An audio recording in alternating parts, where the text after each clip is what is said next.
북한이 또다시 탄도미사일을 쏘아 올렸습니다. 핵 항공모함을 동원한 한미 연합훈련이 끝난 지 하루 만입니다. 이번에는 이례적으로 서로 다른 4곳에서 8발의 미사일을 한꺼번에 발사했는데 여러 목표물의 동시 타격 능력을 과시하려는 의도로 보입니다. 신정현 기자가 보도합니다. 북한이 오늘 동해상으로 단거리 탄도미사일을 무더기로 발사했습니다. 오늘 오전 9시 8분부터 35분간 무려 8발을 한꺼번에 쐈는데 발사 지점도 4곳에 달합니다.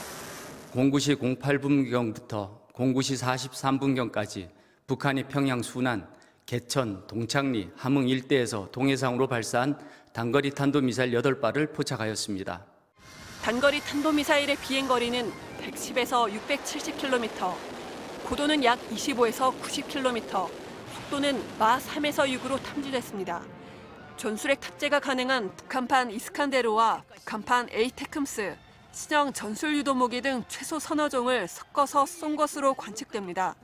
북한이 8발의 탄도미사일을 한꺼번에 쏜 것은 이번이 처음인데 남한 등 여러 목표물을 동시에 타격할 수 있는 능력을 과시하려는 의도로 해석됩니다. 특히 북한은 한미 해군이 연합훈련을 끝낸 지 하루 만에 무력 시위를 감행했습니다.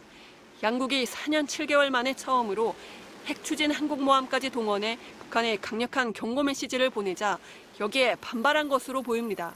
한미연합훈련에 대한 맞대응 성격이 강하다. 군부의 결속이라든가 군부의 어떤 태세를 계속적으로 유지하기 위해서는 여기에 대한 대응 훈련 이것이 동반하게 됩니다. 북한의 오늘 미사일 발사는 올해 들어서만 벌써 18번째이고 윤석열 정부 출범 이후 3번째입니다. 특히 북한은 7차 핵실험 준비를 대부분 마치고 김정은 국무위원장의 시기 결정만 남겨둔 것으로 알려졌습니다. MBC 뉴스 신정현입니다. 정부는 국가안전보장회의를 열고 이번 북한의 미사일 발사는 정부 초기 안보태세에 대한 시험이자 도전이라고 분석했습니다. 한미 억제력과 연합 방위 태세를 강화한다는 계획입니다. 이어서 이정은 기자가 전해드립니다. 북한의 미사일 발사 직후 대통령실은 김성한 국가안보실장 주재로 외교 통일 국방장관들이 참석하는 국가안전보장회의 NSC를 소집했습니다. 참석자들은 북한이 평양, 함흥 등 여러 곳에서 다양한 미사일을 연속 발사한 것이 정부 초기 안보태세에 대한 시험이자 도전이라고 평가했습니다. 또 유엔 안보리 결의 위반이자 한반도의 긴장을 고조시키는 행위라며 강력 규탄하고 북한 정권이 핵과 미사일로 얻는 것은 아무것도 없음을 깨닫고 대화로 나와야 한다고 촉구했습니다. 환경의 날 봉사활동을 취소하고 대통령실로 나온 윤석열 대통령은 지하벙커로 내려가 NSC 회의 결과를 보고받았습니다. 북한이 올해 들어 9일에 한 번꼴로 미사일을 발사한 점을 지적한 윤 대통령은 미사일 방어 훈련을 포함한 한미 확장 억제력과 연합 방위 태세를 강화하라고 지시했습니다. 한미 당국자 간 협의도 다양하게 이루어졌습니다. 원인철 합참의장은 폴 러케머라 한미연합사령관과 화상회의를 열어 상황을 공유했습니다. 마침 한국에 있던 성김 미국 대북특별대표는 김건 외교부 한반도 평화교섭본부장과 만났고 일본 측 북핵 대표인 후나코시 다케이로 외무성국장을 전화로 연결해 북한의 미사일 발사를 함께 규탄했습니다. 한미 정상들은 지난달 회담에서 북한에 대한 억지력을 강화하자고 약속했습니다.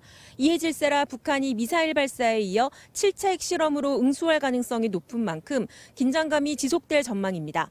MBC 뉴스 이정은입니다. 박순애 사회부총리 겸 교육부 장관 후보자가 지난 2001년 혈중 알코올 농도 0.251%의 만취 운전을 한 사실이 확인됐습니다. 게다가 당시 250만 원의 벌금형을 선고 유예받으면서 결과적으로 아무런 처벌을 받지 않은 점도 논란이 되고 있습니다. 김재경 기자가 보도합니다. 박순애 교육부 장관 후보자 측은 인사청문 요청안에서 음주운전 전력이 드러나자 선고 유예를 받았다며 지나친 수준은 아니라는 취지의 해명을 내놨습니다. 박 후보자의 음주운전 혐의에 대한 당시 판결문입니다. 2001년 12월 밤 11시 서울 중구의 한 도로에서 혈중 알코올 농도 0.251%의 만취 상태에서 운전을 했다고 나와 있습니다. 현행 면허정지 기준 0.03%의 8배가 넘는 수치로 교통안전진흥공단에선 말을 알아듣지 못하고 신체적 마비로 의식이 점점 흐려지는 단계라고 설명합니다.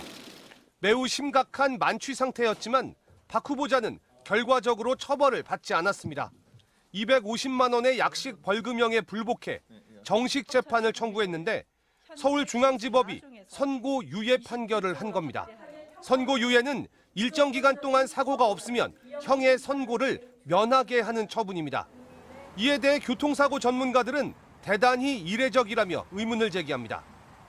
선고 해제했다는 말 그 자체가 봐줬다는 말이거든요. 그러면 봐줄 만한 사정이 뭐냐 이거를 해명을 해야 되는 거예요. 근데 음주운전해가지고 10년 이상을 했었는데 선고유예 받으신 우리 의뢰인도 없고 우리 의뢰인의 상대방도 없었습니다.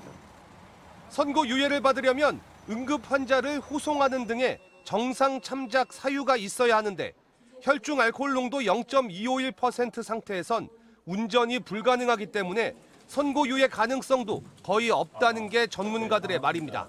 박 후보자가 전관 출신 등 이른바 힘 있는 변호사를 써 봐주기 판결을 받은 게 아니냐는 의혹이 제기되고 있습니다.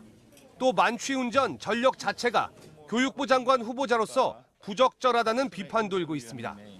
박 후보자 측은 깊이 반성하고 있다며 인사청문회에서 자세히 밝히겠다고 전했습니다. MBC 뉴스 김재경입니다.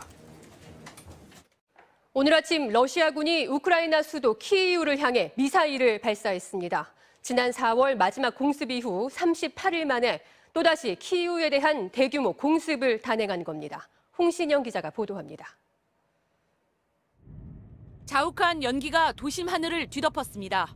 건물 사이사이마다 연기 기둥이 치솟고 우크라이나 수도 키이우 전역엔 공습 사이렌이 울렸습니다. 오늘 아침 러시아군이 38일 만에 다시 키이우에 대규모 공습을 단행했습니다. 공습은 키이우 도심부터 동남부 외곽 지역까지 아우르는 다르니치키와 드니프로스키 구역에 집중된 걸로 전해졌습니다. 비탈리 클리치코 키이우 시장은 SNS를 통해 여러 차례 폭발이 발생했다. 피해자 1명이 다쳐 병원으로 옮겨졌고 당국이 현장에서 수습 중이라며 실시간으로 현지 상황을 전했습니다. 러시아군은 키이우를 비롯한 북부 진격에 실패한 뒤 동부와 남부 지역의 공격을 집중해왔습니다. Там, вы знаете, страх, беспечные люди, крыши нету, сейчас никого нету, все или уехали, или что. В школе здорово окна вывалило тоже. И куда возвращаться, неизвестно. 특히 동부 돈바스 지역 전선에선 치열한 공방전이 계속되면서 민간인 사상자도 크게 늘고 있습니다. Артилерійські, ракетні обстріли. На ранок сьогоднішнього дня загальна кількість різних російських ракет, застосованих проти України вже. 이런 상황에 러시아군이 다시 키이우 공습을 감행한 건 언제든 수도를 공격할 수 있는 군사력과 의지가 있다는 걸 보여주려 한 걸로 해석됩니다. 러시아 국방부는 이번 공습으로 유럽 국가들이 제공한 무기들을 포격했다고 공식 발표했습니다. 국방부 대변인은 러시아 항공우주군이 고정밀 장거리 미사일로 동유럽 국가들이 공급한 T-72 탱크와 장갑차 등을 파괴했다고 밝혔습니다. MBC 뉴스 홍신영입니다. 오늘 새벽 전자발찌를 찬 남성이 술에 취해 강도 행각을 벌이다 붙잡혔습니다. 고속도로에선 승용차가 요금소를 들이받아 2명이 숨졌습니다. 주말 사건 사고 소식 김정우 기자가 취재했습니다. 순찰차 한 대가 경광등을 켜고 출동합니다. 잠시 뒤 인근의 다른 순찰차 3대도 현장으로 향합니다. 편의점에 있던 시민들은 놀란 듯 어딘가를 가리킵니다. 오늘 새벽 3시쯤 서울 양천구의 한 주점에서 술에 취한 남성이 흉기로 위협하며 돈을 요구했다는 가게 주인의 신고가 접수됐습니다. 피해자인 가게 주인은 가게 뒷문으로 빠져나와 경찰에 신고했습니다. 난동을 벌인 사람은 살인미수죄로 복역 후 출소한 50대 남성. 보호관찰 처분을 받고 발목에 전자발찌를 찬 상태였는데 또 범행을 벌이다 현장에서 체포됐습니다. 경찰은 남성을 상대로 범행 동기를 조사하고 구속영장을 신청할 예정입니다. 새까맣게 탄 전기차에서 흰 연기가 쉴 새 없이 뿜어져 나옵니다. 좀처럼 사그라들지 않는 불길. 소방관들이 이번엔 플라스틱 구조물로 둘러싸고 차량 주변에 물을 채웠는데 불이 붙은 차량 배터리의 온도를 낮춰 불길을 잡으려는 겁니다. 어젯밤 11시쯤 부산 남해고속도로를 달리던 전기차 한 대가 요금소에 충격 흡수대를 들이받았습니다. 이 사고로 운전자인 30대 남성과 조수석의 40대 여성이 숨진 채 발견됐습니다. 차량 내부에 운전자랑 동승자랑 탑승하고 있었고 탈출하지 못하고 사망했다고. 난간을 뚫고 나간 차량의 앞부분이 찌그러졌고 유리창이 깨졌습니다. 오늘 오후 4시쯤엔 영동고속도로 여주나들목 인근에서 승합차가 도로 난간을 들이받아 70대 운전자 등 2명이 숨졌고 함께 탄 6명이 다쳤습니다. MBC 뉴스 김정우입니다.